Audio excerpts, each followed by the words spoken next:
really have no idea what to do anymore.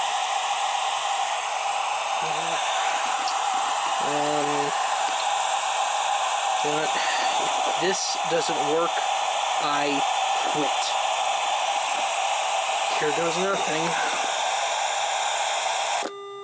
Wait a minute, it worked? Holy crap. It worked, look at that. Hallelujah.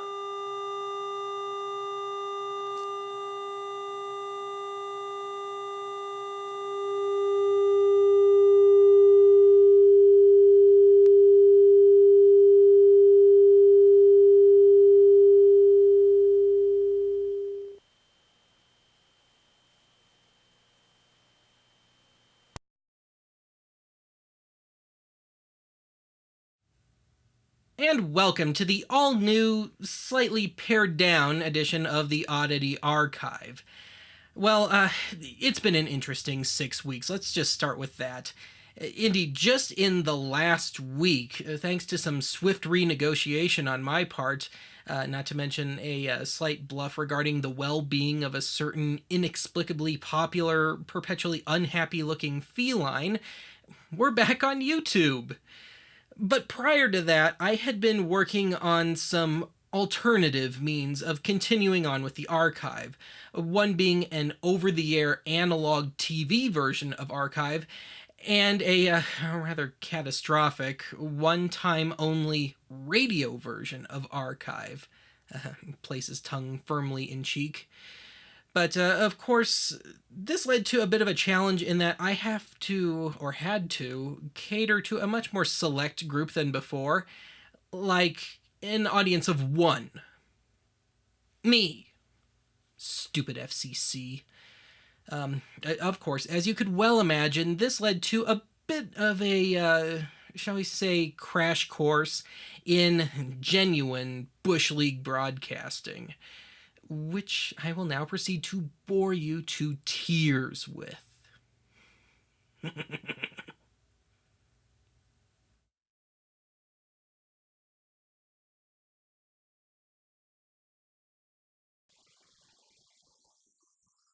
Here in the US, the Federal Communications Commission, or FCC, has only about a few thousand pages worth of rules and regulations. These can be found in Title 47 of the United States Code of Federal Regulations. Part 15 of this concerns the legality of unlicensed broadcasts, intentional or otherwise. Fool that I am, I actually attempted to read Part 15 in its entirety at a surprisingly succinct 31 pages. Having said that, true to government form, it's about as clear as mud.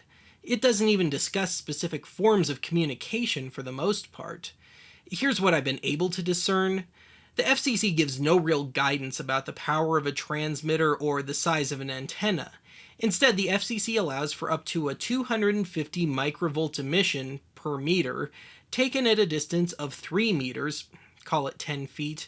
In other words, it all boils down to field strength. In simpler terms, at this emission level, from what I've most commonly read online, under absolutely perfect conditions, the FCC's maximum legal allotment should get you up to about a 1-mile broadcast radius. More realistically, between things like hills, valleys, buildings, trees, interference from electrical stuff, people, weather conditions, and so on, the maximum broadcast radius that you are likely to legally achieve, and I'm being generous here, is about 500 feet.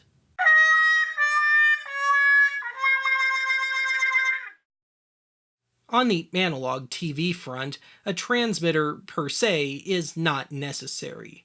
Within the domain of microbroadcasting, all you need is an analog video device with an RF output, like a VCR. You'll also need a signal amplifier, the ones used for rooftop antennas, some coaxial cable, and an old pair of rabbit ears. On the radio front, a transmitter becomes a necessity. Most commonly, you have that one lunatic in seemingly every neighborhood in America that has that totally overblown Christmas display. You know, the one with the sign in the yard telling you to turn your car radio to a certain frequency to hear Christmas music. Or how about that overzealous real estate agent with the talking house set up, telling you about the home specs from the comfort of your car? Well, back on point, these folks have one thing in common: a low powered transmitter.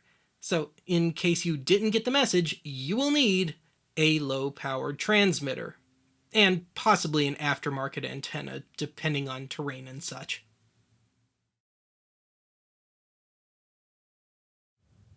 Of course, there are some rather dubious, not to mention mildly absurd, methods of trying to drag out a microbroadcast signal. Of course, the most common way I would imagine would be to have a repeater of some sort at the outer edge of the broadcast range and to kind of try and daisy chain the signal, which I guess could go on indefinitely. Of course, you might have to do a little frequency juggling in there depending on what you're doing, but anyway, believe it or not, I am not here to teach you how to be a broadcast pirate. Strange as it may seem. Anyway, I am here to, the whole point of today's episode is to try and teach you, and I'm still learning myself, so I guess for us to learn together how to hopefully set up your own little private, perfectly legal, here in the States at least, Part 15 setup, and not step on anyone else's toes in the process. And given my little rant there a minute ago, I suppose we should start with the more common method of amateur broadcasting: radio.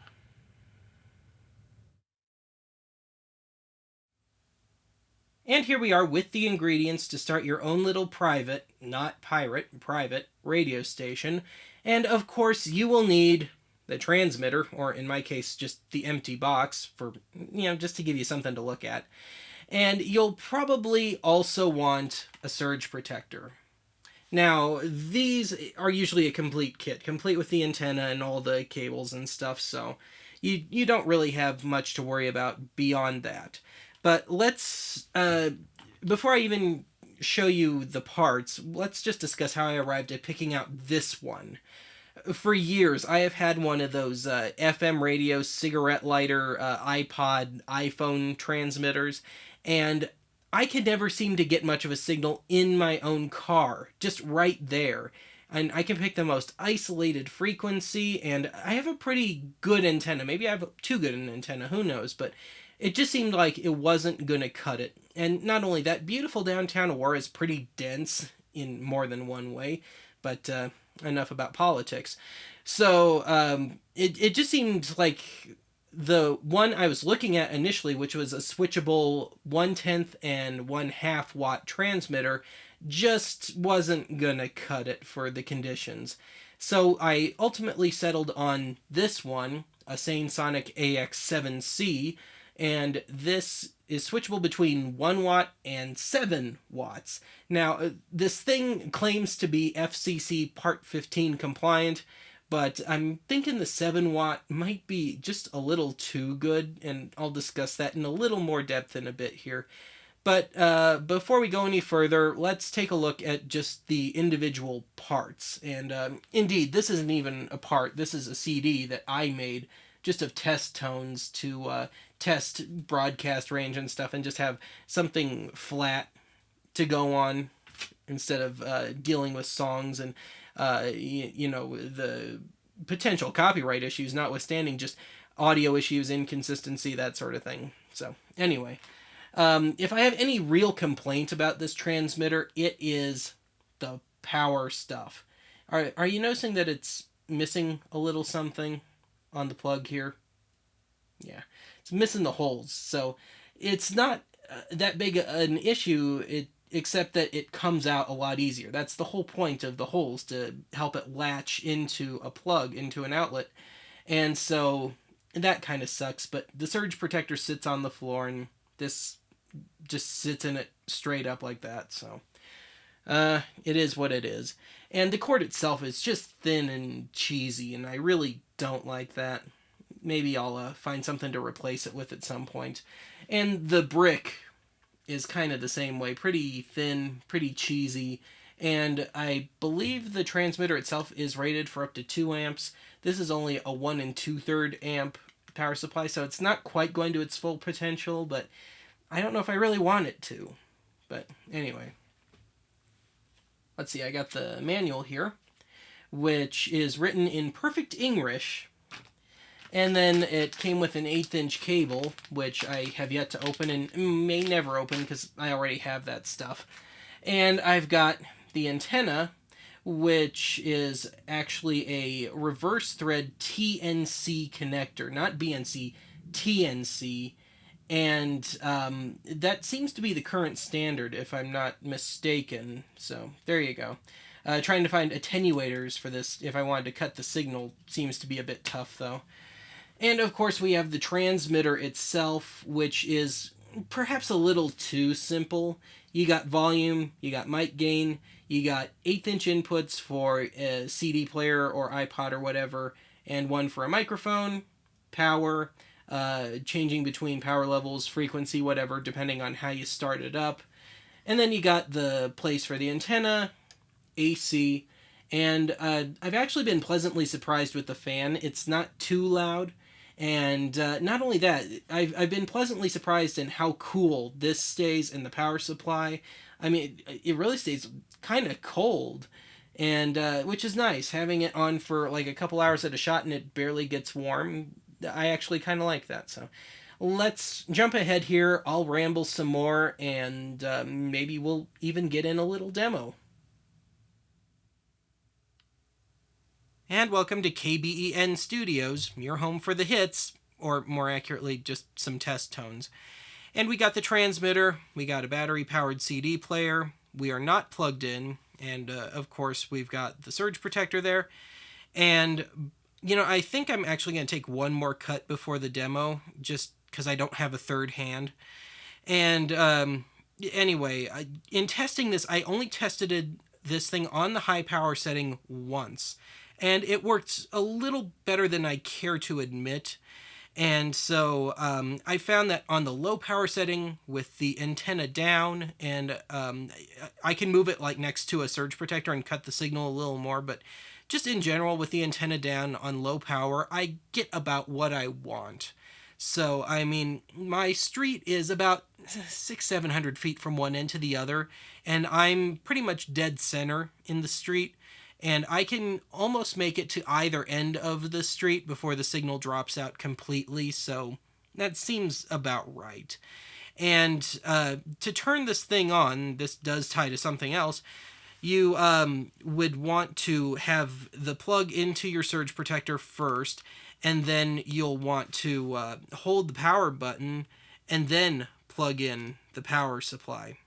So, and continue holding it down until the fan gets going. Then you can finally let go of the power button.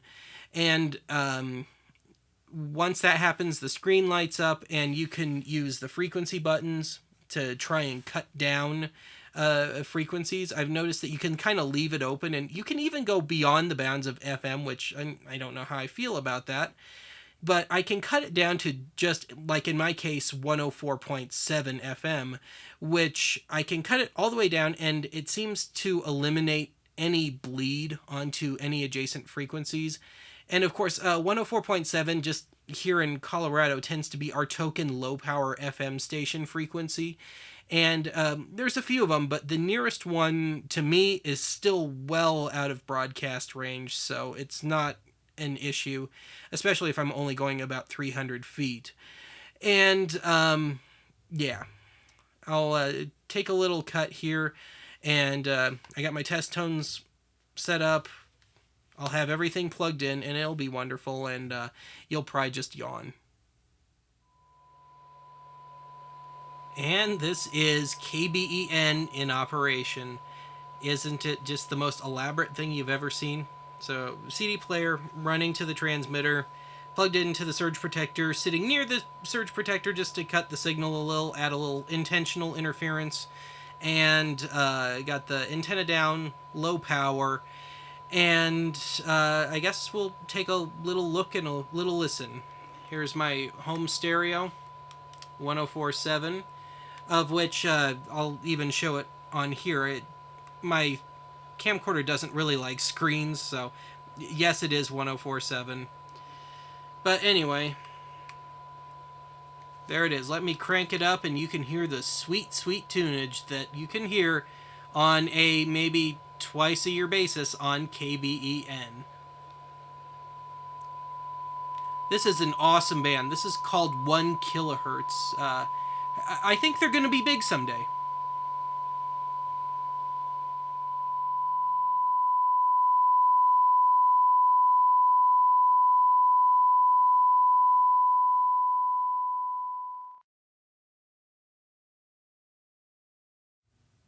Given that these days the airwaves tend to be pretty plugged up with things like cell phones and internet and stuff, I tend to be a bit more conservative about TV microbroadcasting, analog TV.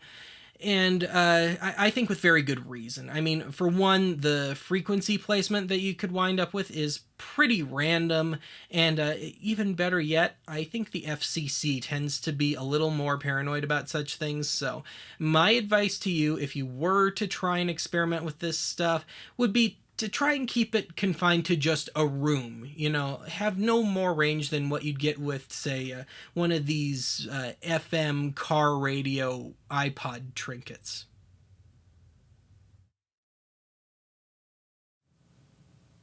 All right, and here we are in full-on auto exposure, autofocus mode, handheld. Nothing but the finest. But I want to take a look at just the basic ingredients to get your very, very, very low-powered TV station off the ground. So I've got one of my VHS units here, and if I turn it around, you'll notice that it has something that probably 98% of VHS units have. It has an RF output, coaxial output. So we'll need that. This is what is broadcasting. You'll need a length of coaxial cable to run out of the VCR. You will need some sort of amplifier. So here's one I found at a thrift store a while back, and it's a 24 dB amplifier. It's really meant for rooftop antennas, but it doubles quite nicely for my little goofy experiments. And we've got an antenna that will hook to one of the outputs of this guy. And last but probably least, we've got my old little handheld TV here. And this is what we will try and pick up the signal with. Now, you can also run to your TV, not necessarily to your TV, but if you have a TV with an analog tuner or you still have a VCR lying around, you could run some rabbit ears into that and make that work, and you can use that to try and pick up your signal. The signal strength I have found is about the same on one of these little battery-powered handheld deals as well as on a TV. Not necessarily this TV, but a TV. Alright, and here we are with my final setup. The signal flow is super simple. VHS to signal amplifier. So we're running to the input of the signal amp and then out with a pair of rabbit ears. And I have this placed in the middle of the room on the floor. I have a lot of junk in the way, a lot of electronic stuff. I have a microphone running right now. I have the computer running, so it's even more interference than usual. And yeah, there you go. Now, before I demo this, I do want to discuss a few things first. And one being that in my experiments with this, I've learned a few things. One, that the frequency placement is really inconsistent. It always lands on channel 3 VHF, which is kind of to be expected. Most of these VCRs have a switch for channel 3 or 4. But it repeats on UHF, and I've had it land everywhere from channel 50 to 69. Which the 60s, I believe, are cell phones right now, and VHF, yeah, that's right. VHF would be first responders and broadband and that sort of thing. I'm not 100% positive about that. I'm pretty sure broadband's in there, though. So, yeah, just all the more reason to keep this really, really low.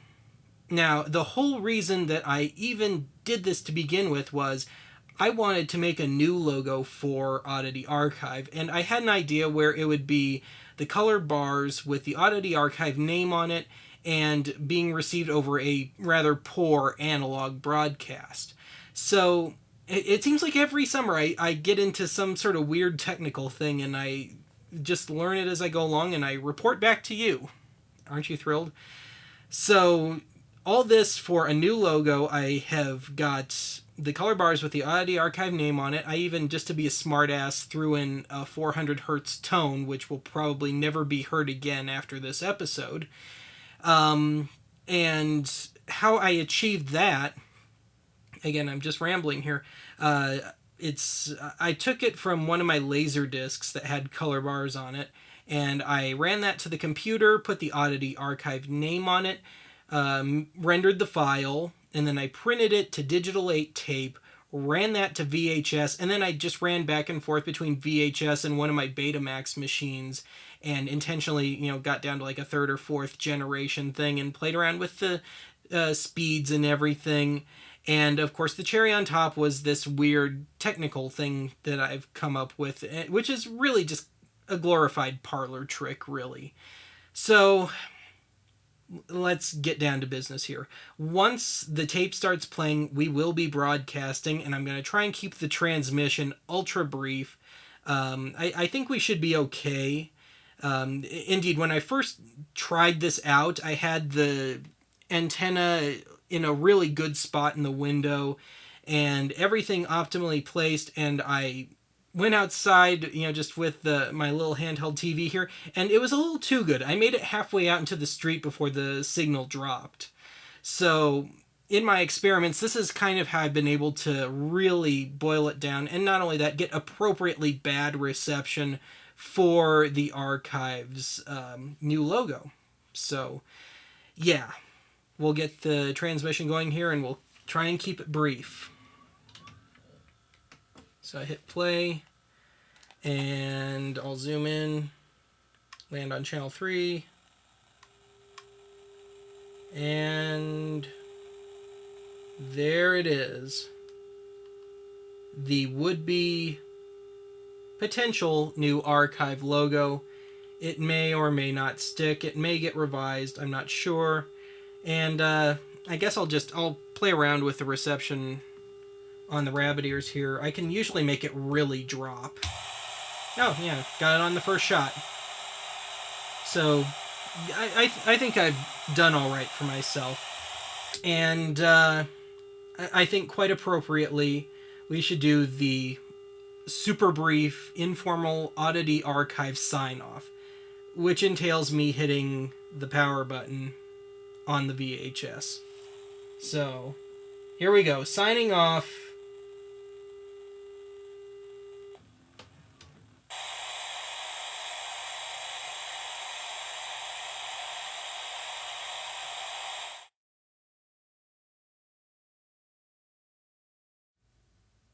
Well, that's it for today's archive. Join us next time when I am joined by some rather irate ham radio geeks who will attempt to beat me with their microphones. Good thing I have my own to fight back with.